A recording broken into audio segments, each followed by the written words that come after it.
and a very warm welcome to Weekly Current Affairs. As you all know, this is a series which will run from Monday to Saturday. Every day we come up with weekly current affairs of one particular subject, and today is Saturday. We take up miscellaneous topics that have been figured out in various newspapers. My name is Madhusudan Reddy, and let's begin with today's session.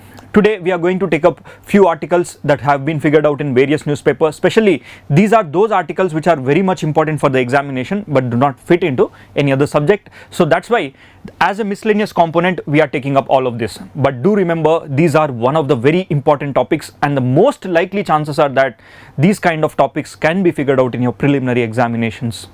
Right. So today's first article we are going to take up, that is Arunachal villagers fight losing battle to save forests. Now in this is a very important article. It has an interlinkage of various other elements associated with environment, and also some organizations are involved, as also some kind of security aspects that we have to look forward for. Now let me try to explain you the basics of this article or the background of this article. In this it is said that Arunachal villagers, one of a village which is named by a very difficult pronouncing name, that is Nyukmadong. It is very hard for me also to pronounce, so if you know the better pronunciation, let me know. Though this village name is not important, but in the context, let me tell you. So it is one of these villages. It was fighting for the forest which was present in that particular area, but the Border Roads organization have cut down the forest since last 1 year. And it is said that the villagers who are present there, have lost their livelihood rights and also the forest rights that have been given to them. And many a times in the previous week or so, we have also discussed about the Forest Rights Act and the tussles between the development and the sustainable development aspects along with the growth. But today I won't be going into all of these details. This article says that as these forests are cut down, number one, there is red panda which used to live here, it is no longer present. So for us, preliminary examination, red panda is important. And secondly, the Border Roads organization which is involved in dealing with this particular project, we have to know about the background of Border Roads organization as well. Along with this, we should also know the sacred forest which is involved here, right? So firstly, let's try to deal with the Border Roads organization. So Border Roads organization is one of the wing of the Ministry of Defence. Everyone thinks that it is a part of the Ministry of Road and Transportation, but it is not. It is a it functions under the Ministry of Defence, right? And until before 2015, it used to function under the Ministry of Roads and Transportations, but post 2015, we have considered it that it should be kept under the Ministry of Defence. Now, why is this has to be kept under the Ministry of Defence, and what does this Border Roads organization do?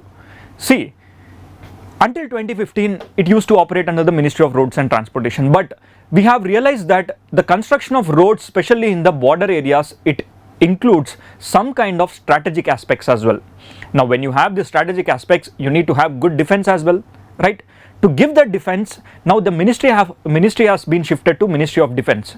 Now, Ministry of Defence has certain set of rules and regulations. They get clearances very easily. They have high hand in doing the strategic related partnerships and strategic related road projects. So that's why BRO is being transferred from Ministry of Roads and Transportations to Ministry of Defence. Now, who are employed in this Border Roads organization? For this, you have to know that the Ministry of Defence gets the workmen from various departments. Suppose if you are writing an Indian Engineering Service examination and you clear it, the chances are that you also have one of a slot where you will be working with the Border Roads organizations as well. Now this Border Roads organization they'll have doctors, they'll have engineers, they'll also have other workmen which have been derived from various police organizations also. So they take people from Indian Army, and they take electrical and mechanical engineers and army service corps along with military, police and army personals of the regiment and extra regimental employment, right? That means they employ the people from various ministries and various other departments. But once they get into the Border Roads organization, they will have all the benefits that have been given to the Ministry of Defence personnel, right? And along with this, there is an other engineering service and personals from the General Reserve Engineering Forces. Now, General Reserve Engineering Force is nothing but one of a department which will be working under the Ministry of Defense, and that too under the Border Roads Organization. Now, they will have the ultimate authority to deal with the road construction and other projects which are involved with the Border Roads Organization. And currently the Border Road Organization works with 21 odd states and also the Union Territory of Ladakh and Ladakh, as well as the Jammu and Kashmir, and it is also present in one or two other Union Territories. The role of this Border Roads Organization is to build roads. Yes, but where is it building? It is only building in India, or is it also building in the foreign? The answer is yes for both of the questions. See, they do build not just roads, they also build the bridges as well, right? And see here, Border Roads Organization is also given the authority to take care of roads that are being constructed in the foreign, which are being constructed by India. For example, the Daleram Zaranj highway, which is present in Afghanistan, is given the task to the Border Roads Organization. That means this road in Afghanistan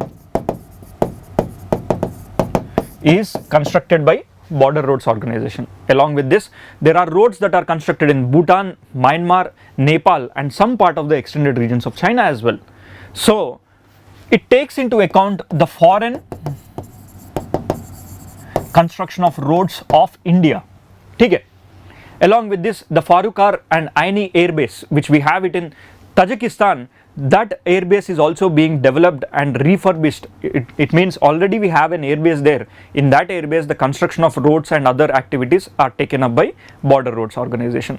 Now, this is something very important. Border Roads Organization preliminary examination say, and from the mains examination, the strategic aspects of the security which is associated with connecting two different places. Now, coming back to the issue.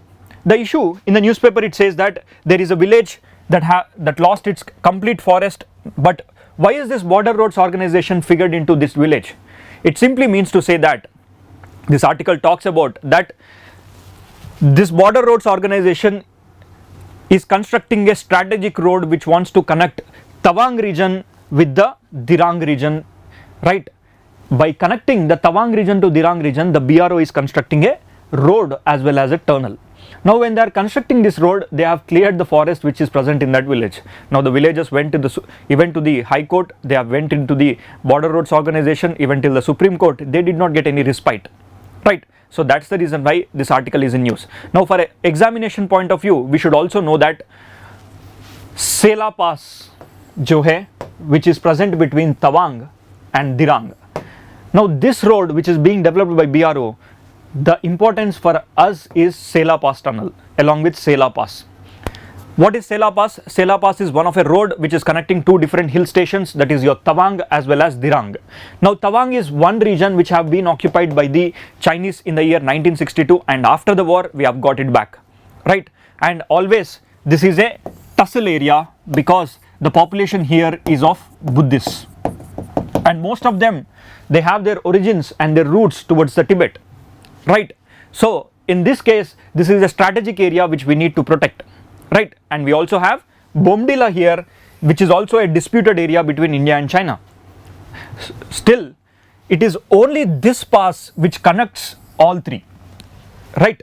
Now, that village which is located somewhere here has lost its forest. Now, here the kind of questions that we can expect for the mains examination is, that is development versus the rights as well as the security. The issue or the stakeholders who are involved here are organizations as well as the villagers as well as the development aspect and the strategic security aspect. Now, we have to delve into these areas from various other angles, right? And also, let us quickly look into the importance as well as the preliminary aspects of Sela Pass. See, Sela Pass holds very much important for the Buddhist religious sites, because there are religious sites that are present in Tawang and Bomdila also.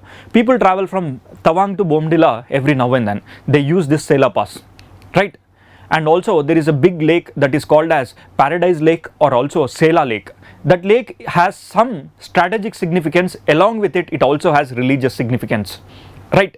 and it is a high altitude mountain pass which is on an average present more than 8,000 to 9,000 meters height, and it forms the single and highly crucial connecting line between the Tawang and the West Kemang district. And this West Kemang district, this is where you have the Bomdila, right? Now come back. There is other important component while dealing with this particular border roads organization. They have cleared out all the forests which have come in between this village. Now when the forests are cut down, these forests are primarily which are dependent on bamboo. Okay.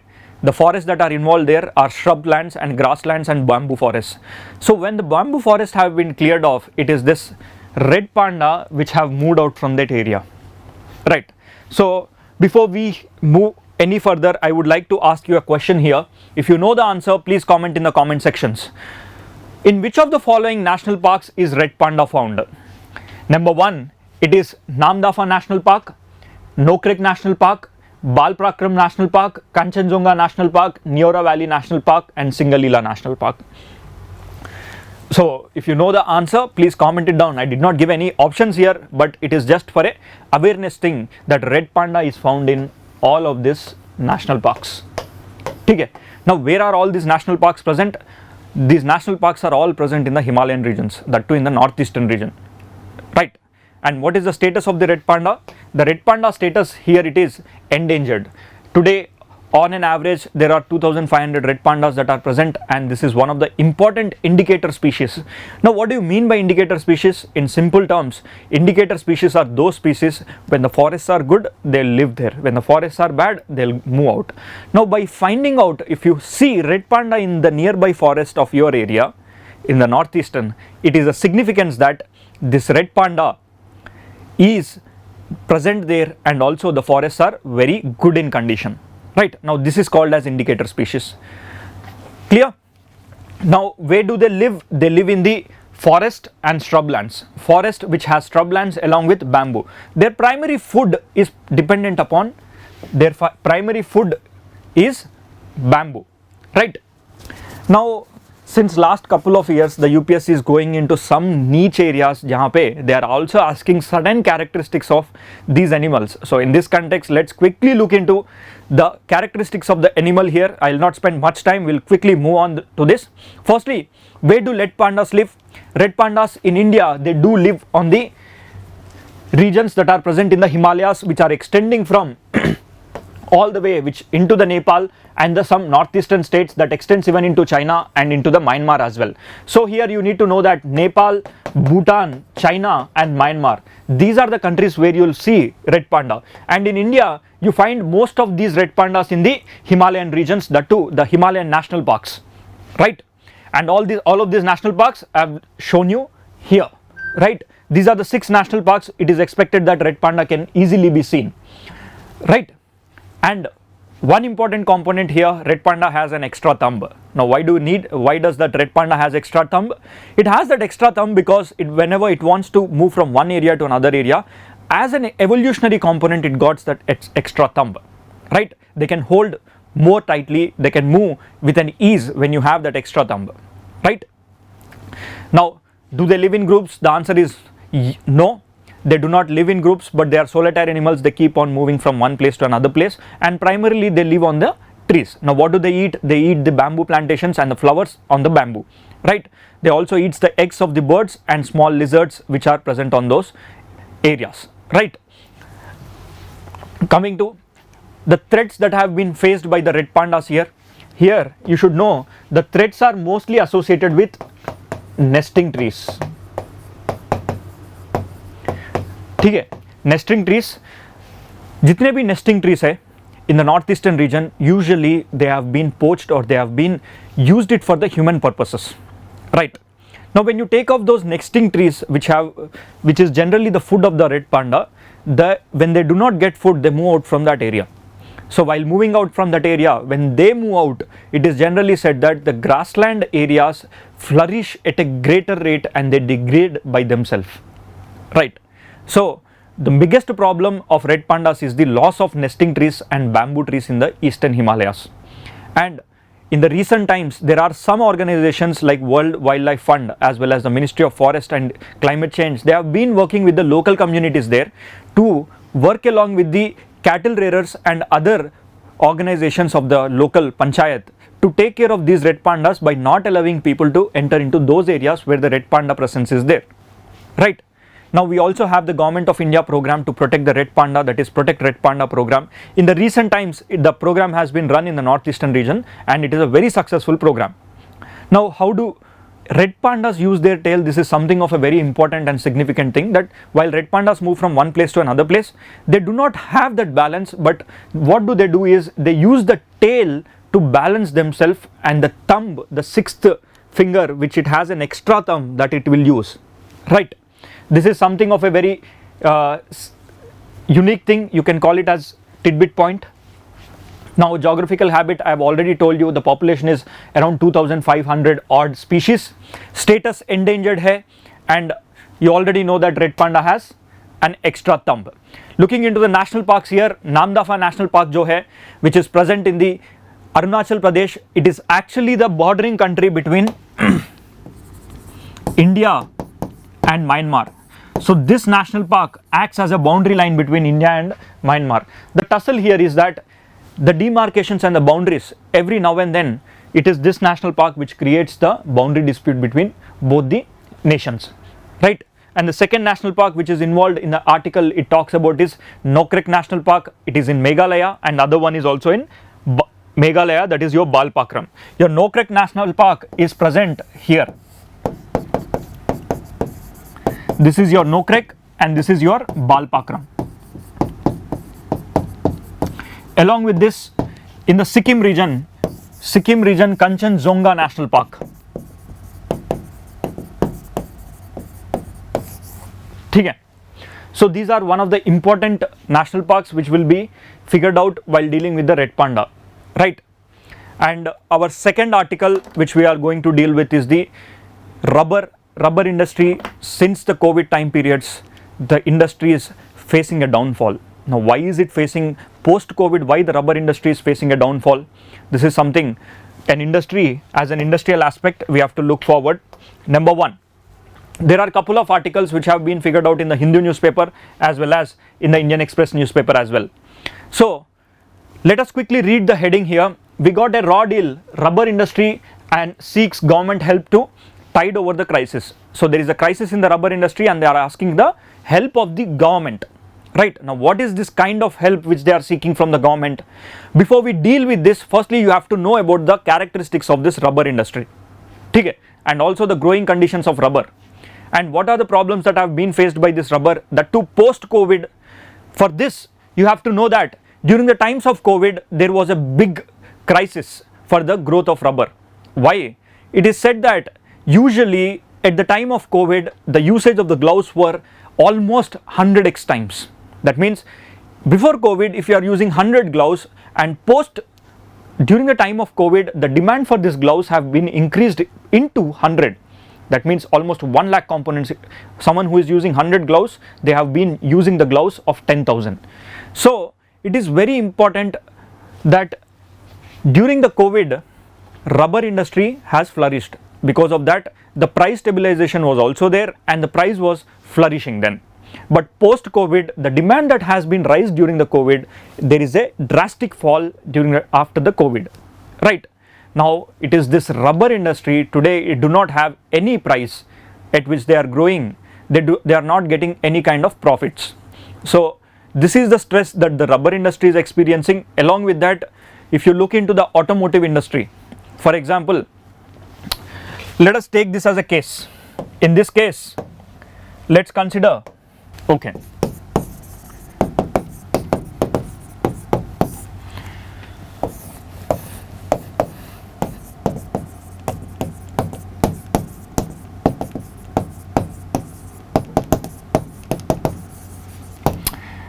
right? During the times of COVID, the demand for rubber is high. Why is it high? One, glove industry and hospital industry, they have been using it very, very adversely. Secondly, and it is during this time, look into the automobile industry. The manufacturing of cars, more or less, they have been stable. That means stagnant, right? So they had huge storage of the rubber, and post that, due to the shortage of the semiconductors, the rubber industry is kept idle. That means the automobile industry, what it had was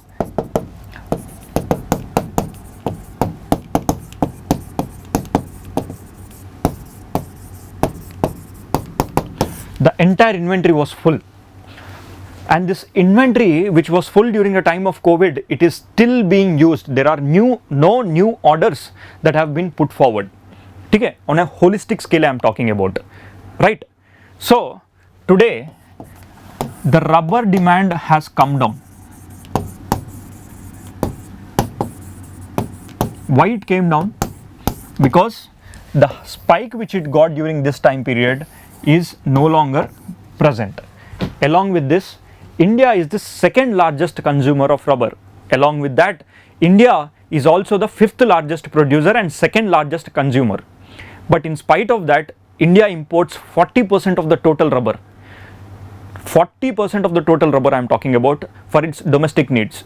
In this 40%, it is the automobile industry which imports the highest. ठीक है, ये जो automobile industry जो है ना, it imports the highest import. Now where do they import from? They import from the Ivory Coast. ठीक है, mostly if this is your African region, right, they import from this coast. Now these imports are being met only for automobile industry. Now other industries and all, post COVID, the growth of rubber is also more, and also there is more growth, less demand. Because of this, the price has come down. Now this rubber community is asking and seeking the help of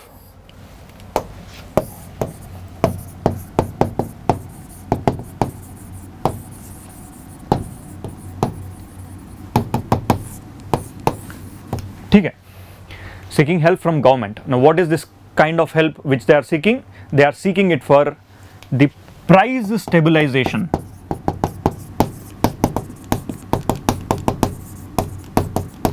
Now what do you mean by price stabilization?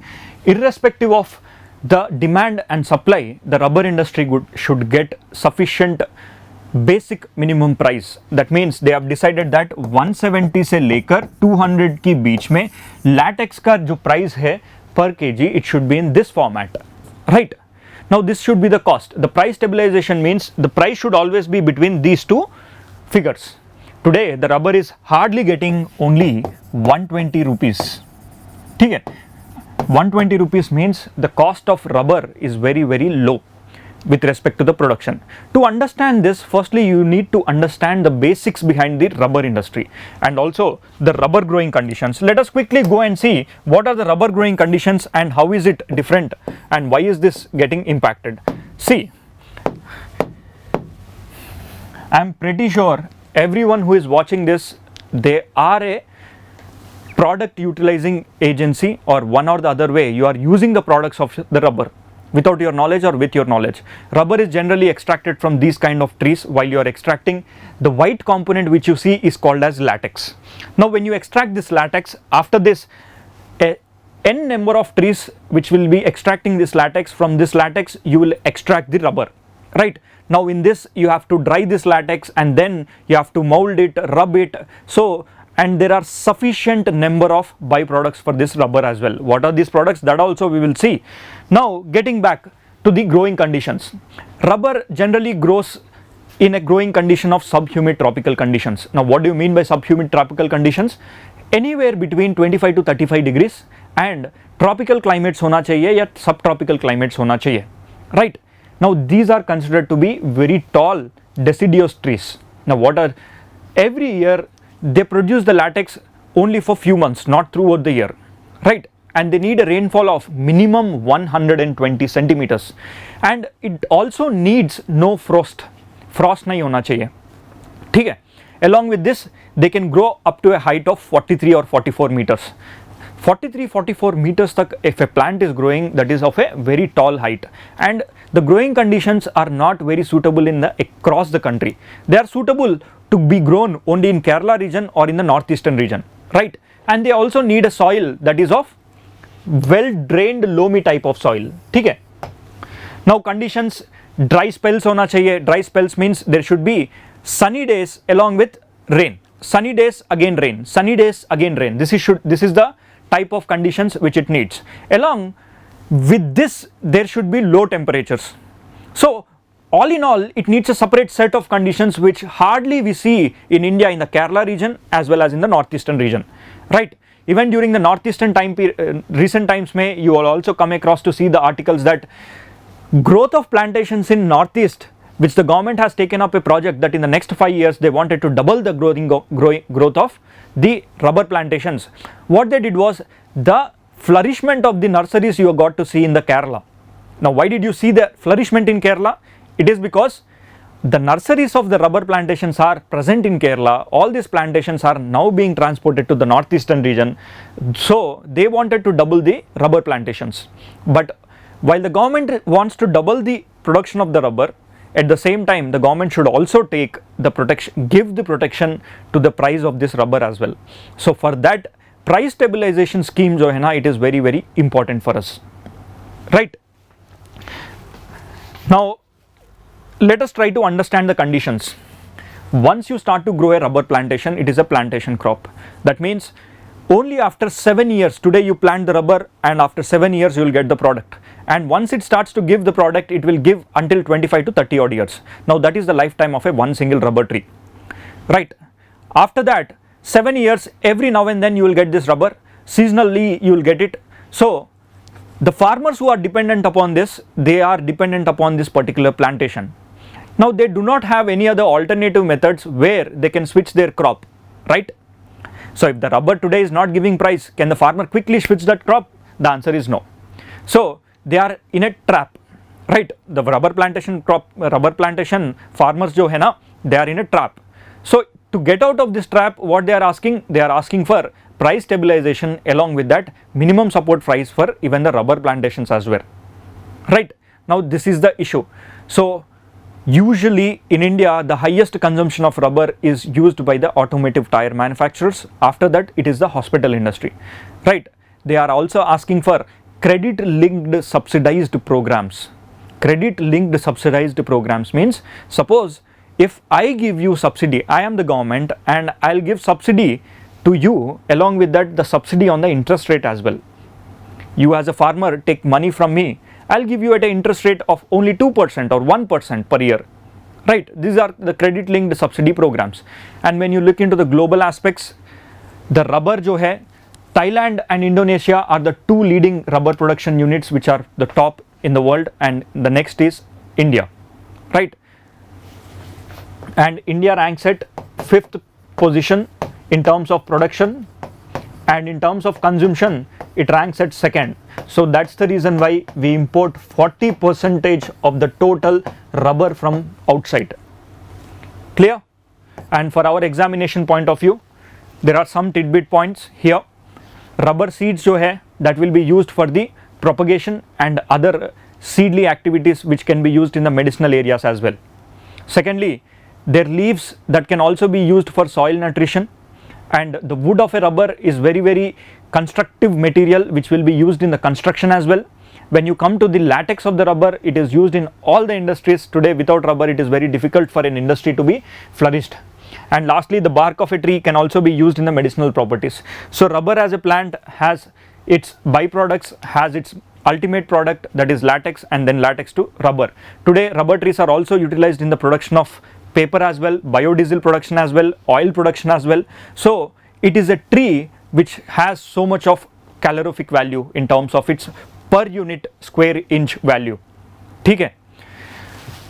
That is what is with respect to the rubber. And our next article today we are going to deal with is the vultures. See, September 3rd or so, sometime early, there has been a new conservation center which has been opened in the Uttar Pradesh. So in this context, the vultures have been figured out again in the newspaper. It is said that the vulture production program jo hai, it is now taking up at a faster rate.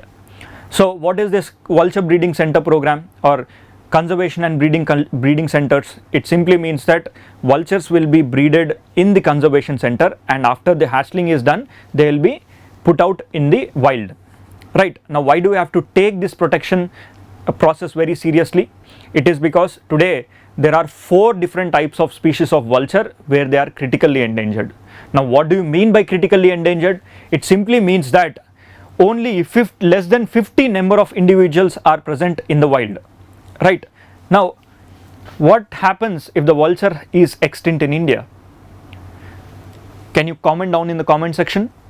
See, in simple terms, if the vultures are extinct, the diseases for the humans and the diseases for the animals can increase. Now why?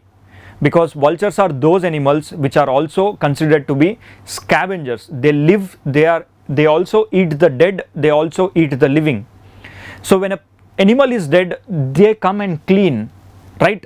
So that's why they are called scavengers. And when the scavengers of the wild are dead or their number is down, usually new kinds of diseases you will get to see, right? So that's why the vultures are very, very important species. For this, there is a project called Project Vulture, and this Project Vulture is taken up by the government of India along with the state governments. Today, the vulture's death is more because of dogs. Okay. Also, the vultures are dead because of the current wires which are present in the vulture breeding centers, right? Along with the Great Indian Bustard, आपने सुना ही होगा कहीं ना कहीं. Great Indian Bustard also has similar kind of threats, right?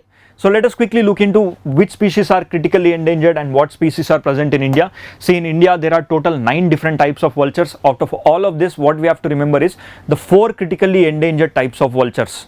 Here, first type of vulture that is critically endangered is red-headed. Okay. The second critically endangered vulture is slender billed vulture. Slender billed vulture. And the third one is white rumped vulture.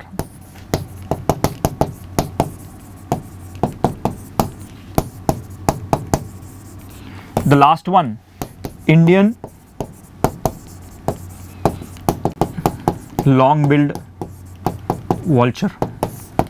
So these 4 vultures very, very important for our examination. So if they are critically endangered, that means hardly less than 50 individual species are left. So it is very important for us to protect these species, right? And in India, all the 9 species are present, right? Come back. Our next article, that is restricted in Gir. What are restricted in the Gir? It is the lions, right? Lions are very much restricted to the Gir. These kind of articles I have also taken up in the past, but why am I taking it today again? Because they are figured out in the Down to Earth newspaper. Along with this, today is also a very important day because India got back its 70 years lost species which is present in the wild. That is cheetah. See, look here, this is a live article which you get to see here, that today is the Honorable Prime Minister Narendra Modi's birthday also. So on his birthday, he is releasing the cheetahs into the wild. Now where is he releasing these cheetahs? He is releasing the cheetahs into the Kunopalpu Tiger Reserve, right, or the Kunopalpu Wildlife Sanctuary. So a live commentary is also going on. It is currently taking place as you are watching me now, right?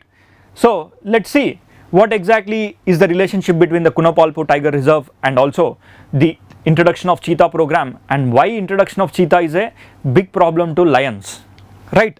So in all of this, firstly you have to understand that the population that is present in the Gir National Park of respective lions is more. See, this is a down to earth article which says that despite ample scientific evidences and a Supreme Court order to translocate lions from Gir forest to Gujarat to Madhya Pradesh, Kunopalpu National Park, the shift to establish a second wild population has not happened. Now what is this shift in the second wild population and why the Gujarat government did not allow the translocation of this lions from Gir National Park to Kunopalpu National Park? Firstly, Gir National Park is present in the Gujarat and Kunopalpu National Park is present in the Madhya Pradesh, right? So this article also says that the carrying capacity of a particular wild species is no longer viable. Firstly, there are big threats that are present in the Gir National Park, especially for the lions. Now what are these threats? Firstly, the cyclone threats. every now and then if there are cyclones in the Arabian Sea, at times the cyclone also has the potential to enter into the Gujarat areas also. And if you see, the Gir National Park is present in this location. Just a minute.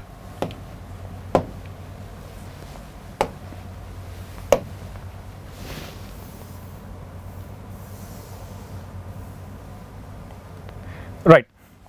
So let's see. This is your coast of Gujarat and this is where your Gir National Park is. Suppose there is a cyclone that is present here. At times it is estimated that that cyclone impact can also come onto the coastlines of Gujarat and Mumbai. Likewise, since 2020, due to the climate change phenomena, the cyclones that are present in the Arabian Sea, they are also started to come into the Gujarat as well. So because of this, the national park which is present across the coastlines, near to the coastlines, this national park is under threat. Now the population, if you see, population of lions here, they have grown multifold. So there is a community called Maldari. Maldari community lives along with the lions in the Gir National Park area. So it is a man-animal conflict issue in which the Maldari communities have learned to live along with this Gir National Park. Now, because of the increase in the population of the lions, it is said that the national park territorial area will be broadened and widened. Right? Let me explain you in a different way.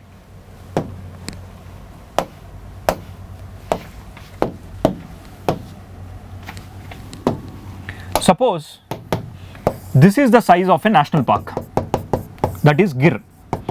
Earlier, imagine there are 350 lions. Just imagine, this number is not right, but just imagine there are 350 to 400 lions. When you have 350 to 400 odd lions, they can live in this space only, right? Now, imagine you have increased 200 more lions. Can they live in the same space? There will be territorial fights. Because of this territorial fights, the lions will start to move outward, right? That means they are coming out from the Gir National Park. Now when they come out of the Gir National Park, you have a people who are living in this area, that is in this vicinity, a community called Maldari. So Maldaris have so much of their plantations and their agricultural fields as well as their livelihood forests which are living in these areas. So it is very difficult for these people to leave this area and move out, right? So for this, what happened is that the Gujarat government said that we are going to increase the area of the Gir National Park. Now when you increase the area, the translocation of these people have to be moved out. Why? Because we have Wildlife Protection Act. Under that we also have defined national parks. In the national parks, it is said that there are no rights given to the individuals, right? The national parks, it clearly mentions that there are no rights given to the individuals. Now these individuals are none other than Maldaris. So it is a translocation component which came into picture now. So that's the reason why once the central government has suggested that why can't we shift the Gir National Park lions which are present here to an other national park which is present in the Madhya Pradesh as Kuno, right? But here in the Kuno, today we bought cheetahs. Now these cheetahs are critically endangered. We are experimenting a project. If you bring out those lions and put it into the Kuno Palpu Tiger Reserve, what happens here?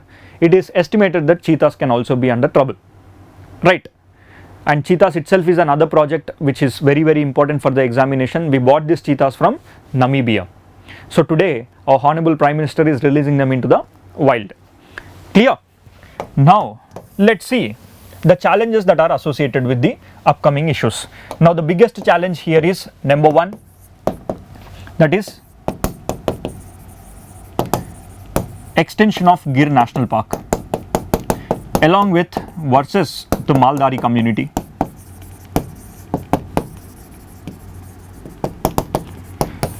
So here comes into the picture the Gujarat government. Why is the Gujarat government not allowing the lions to be moved out of this area to another area? It is because when you think of Gujarat, usually you will anyway see a picture all time. You think of Gujarat, you will have a picture of lions, and these lions are pride to the state of Gujarat and they are the tourism attractions for many people who are coming around. And also the state of Gujarat takes the pride that it is the only state in India which has lions in them, right? So they do not wanted to lose that pride, directly or indirectly. So because of that, the translocation of Gujarat lions have never been happened. So it is now time for the translocation to think of a different national park. Now why is Kunopalpu taken as a area for even for relocating or translocating these lions into that? It is because these two national parks, that is Gir National Park and Kuno National Park, they have a similar topography and also similar forests. Okay. Now what are these forests? These are grassland forests. Okay. They have grassland forests, similar topography and similar forests. That's why the tigers and cheetahs, they can live together there, right? But the government of India needs that potential program to create a demarcation between cheetahs. Once the cheetahs get into the wild, it might take some 5 to 10 to 15 odd years to keep them alive in the wild with a growing population, and then we can think of the translocation. Meanwhile, the solution here is that there need to be corridors that need to be developed for tigers to move for lions to move from one particular area to another particular area, right? The need of the hour is locating or creating new forest corridors or new animal corridors. Now what is an animal corridor? It is nothing but if you are having a national park, another national park here, you have to create a corridor for which lions can move easily, right? Now this is what the article here, the important terms which we need to know is carrying capacity. Now what is carrying capacity? Carrying capacity is the maximum potential of a particular area where it can cater to certain number of species, beyond which this area can no longer be sustainable. If the population is more, if the lions population is more, it is said that the area can get degraded, right? And it is a threat to the Maldari communities also. Clear? Now this is what the article talks about. Let's move to our next article, which is the last article, which is related to the mapping aspect. See here, there is an accident that has happened in the Ladakh region, where Ladakh region में एक ऐसी valley है, the name of the valley is Fuga Valley. ठीक है, this mapping point of view से very important है.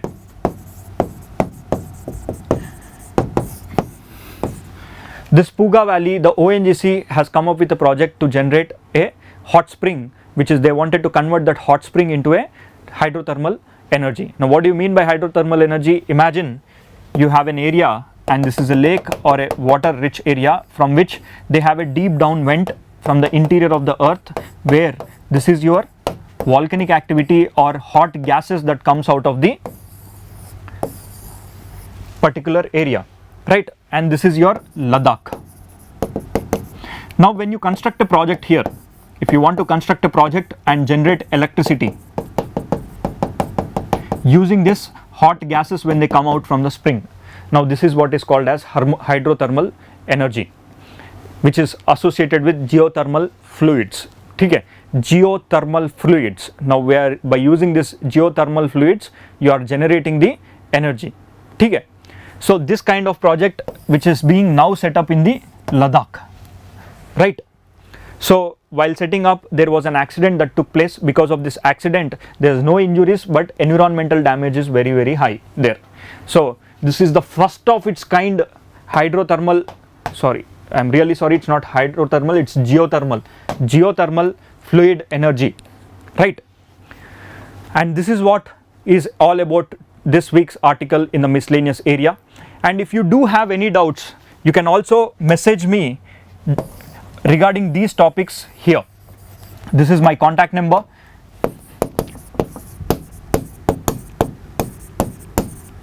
You can message me regarding these doubts, right? And if you want this PPT to be downloaded, it is available in the link given description below in our Telegram channel. And also Seize the Mains program is also going on in association with this particular articles. What you have to do is, in the description there will be a link. You can open that link and a mains question will be posted there. You can write your answers and you can submit it to us. We are having the expert evaluators. They will evaluate and give you a proper feedback, right? So seize the mains. Please make sure to utilize the article and the questions here. You can attempt any of this question. The answers will be provided to you, right? Thank you and see you guys next week on next Saturday.